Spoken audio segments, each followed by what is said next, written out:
नांदेड जिल्ह्यातील मुर्डेश्वर या ठिकाणी आलेलो. कर्नाटकमधील हे शिवाचा आत्मलिंग प्रसिद्ध आहे. त्याच्या पाठीमागे फार देखील आहे. रावणाची संबंधी रावणाने अतिशय तपश्चर्या केली शिवाची आणि शिवाजी प्रसन्न हा आत्मलिंग दिलं आणि ते आत्मलिंग खाली ठेवायचं हे असं रावणाला सांगितलं होतं, कारण त्याला ते नंदीला द्यायचं. आणि रावणाची शक्ती पाहून विष्णू ब्रह्मांनी एक आयडिया केली आणि गणेशाला तिथं गुराख्याची पद पाठवून ते आत्मलिंग जेव्हा स्नान संध्येला रावण गेला तेव्हा ते आत्मलिंग गणेशाने गुराख्याचं घेतलं आणि ते जमिनीवर ठेवलं. रावणाने ते उचलण्याचा प्रयत्न केला, पण ते उचलता आलं नाही आणि ते आत्मलिंग त्याचा काही तुकडा जो आहे तर तो आत्मलिंगाचा मुर्डेश्वर या ठिकाणी आला.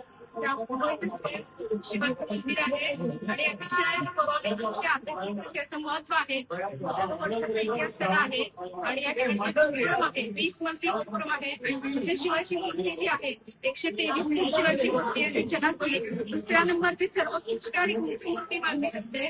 या ठिकाणी शिवाच्या मूर्तीसमोर रावण आत्मलिंग टेकवाय गणेशाला अशा प्रकारची एक मूर्ती सुद्धा छान कोरलेली आहे आणि तिन्ही बाजूने अरबी समुद्र या शिवाच्या मूर्तीच्या भोवती आहे. तर अतिशय सुंदर मुर्डेश्वर या दिसतो आणि शिवाचं महत्व जे पौराणिक कथेमध्ये देखील ठेवलेलं आहे, दाखवलेलं आहे. तर ते आपल्याला मुर्डेश्वर या ठिकाणी बघायला मिळतं आणि कर्नाटकातील अतिशय शिवाचं महत्व सांगणारी एक अतिशय सुंदर वास्तू म्हणून मंदिर म्हणून या मंदिराकडे पाहिजे.